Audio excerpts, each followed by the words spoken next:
Usual నోవ్ Harari రాసిన sapiens పుస్తకం ఆధారంగా మన కథను అంటే మనుషుల కథను తెలుసుకుందాం. కొన్ని లక్షల సంవత్సరాల క్రితం ఆఫ్రికాలో అటూ ఇటూ తిరిగే ఒక మామూలు జంతువు దగ్గర్నుంచి ఈ గ్రహాన్నే శాసించే స్థాయికి మనం ఎలా ఎదిగామో చూద్దాం. ఈ విశ్లేషణలో మనం ఛేదించబోయే అసలు పాయింట్ ఇదే. చాలా కాలం పాటు హోమోసేపియన్స్ అంత గొప్పవాళ్లేం కాదు. సింహాలు, ఏనుగుల ముందు మనం చాలా బలహీనులం.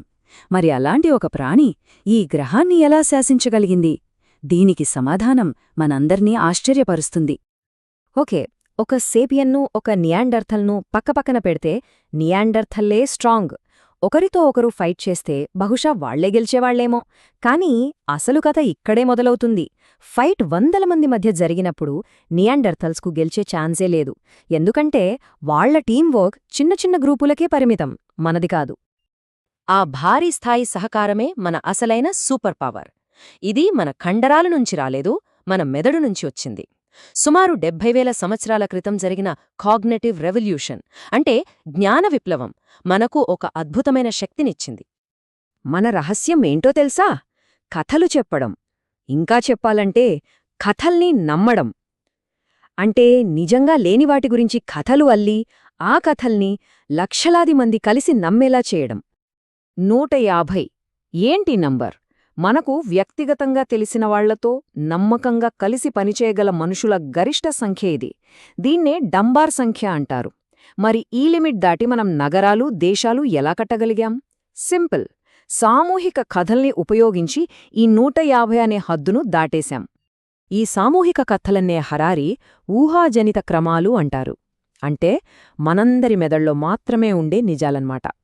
ఉదాహరణకు చట్టాలు, డబ్బు, దేవుళ్ళు, దేశాలు ఇవేవి భౌతికంగా లేవు, మన బుర్రలో తప్ప బయట ఎక్కడా లేవు. కాని మన జీవితాల్ని శాసించేది మాత్రం అవే. సరే, ఇన్ని కథల్లోకి అన్నిటికంటే పెద్ద కథేది? ప్రపంచంలోనే అత్యంత సక్సెస్ఫుల్ స్టోరీ డబ్బు. డబ్బు ప్రయాణం చూడండి. మొదట్లో బార్టర్ సిస్టమ్.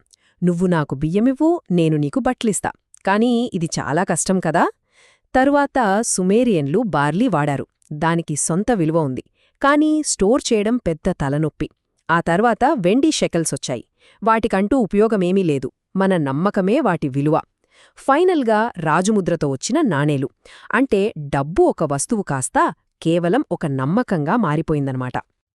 అందుకే డబ్బు శక్తి కాగితంలోనో లోహంలోనూ లేదు, ఒకరికొకరు తెలియని అపరిచితుల మధ్య అది క్రియేట్ చేసే నమ్మకంలో ఉంది. బహుశా ప్రపంచంలో అందరూ నమ్మే ఏకైక కథ ఇదేనేమో. దీనికి ఇంతకంటే పవర్ఫుల్ ఎగ్జాంపుల్ ఉండదేమో.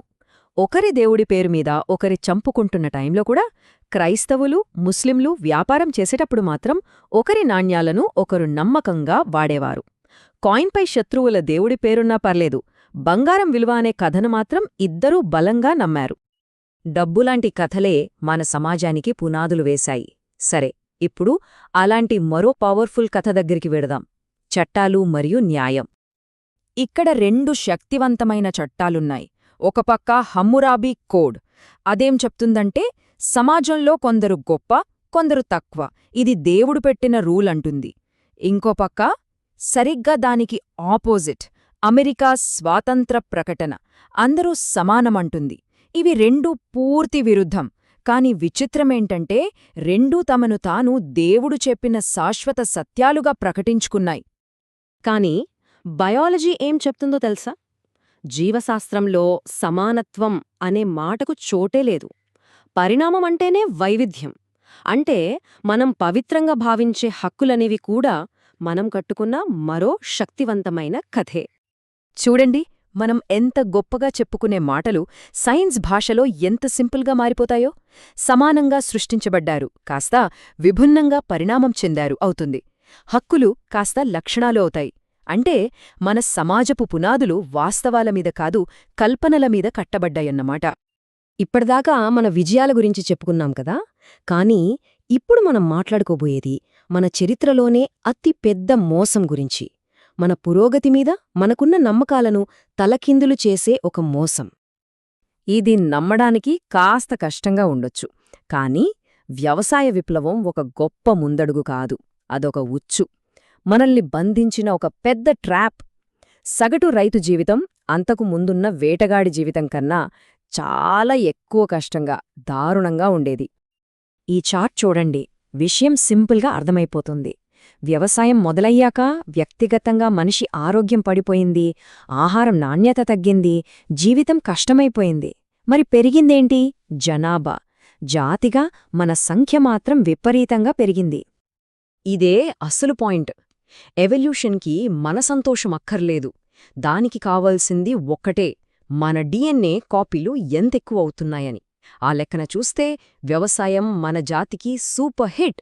కాని ఆ జాతిలో ఉన్న ఒక్కో మనిషికి మాత్రం అట్టర్ ఫ్లాప్. మనం కథలు కట్టడం దగ్గర మొదలుపెట్టాం.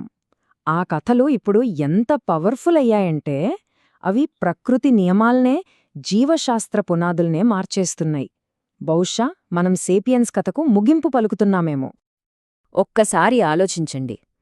400 కోట్ల సంవత్సరాలుగా ఈ భూమ్మీద జీవాన్ని నడిపించింది ఒకే శక్తి, న్యాచురల్ సెలెక్షన్. కాని ఇప్పుడు చరిత్రలో మొదటిసారి మనం ఆ రూల్స్ని మన చేతిలోకి తీసుకుంటున్నాం. న్యాచురల్ సెలెక్షన్ స్థానంలోకి ఇంటెలిజెంట్ డిజైన్ వస్తుంది. ఇది మామూలు మార్పు కాదు, 400 కోట్ల ఏళ్ల చరిత్రకు ఫుల్ స్టాప్ పెట్టడం లాంటిది. ఈ కుందేలుని చూడండి, దీని పేరు ఆల్బా. దీని స్పెషాలిటీ ఏంటంటే ఇది చీకట్లో ఆకుపచ్చగా మెరుస్తుంది. ఎందుకంటే దీని డిఎన్ఏలో ఒక జెల్లీఫిష్ జీన్ని పెట్టారు. ఇది పరిణామం కాదు, ఇది డిజైన్, మనుషులు చేసిన డిజైన్. సో అసలు ప్రశ్న ఇదే, 400 కోట్ల ఏళ్లుగా ప్రకృతి రాసిన కథను మనమిప్పుడు ఆపేస్తున్నాం. నెక్స్ట్ చాప్టర్ రాయాల్సిన పెన్ మన చేతిలో ఉంది. మనల్ని, మన చుట్టూ ఉన్న జీవుల్ని తిరిగి డిజైన్ చేయగల ఈ కొత్త శక్తితో మనమెలాంటి కథను రాయబోతున్నాం?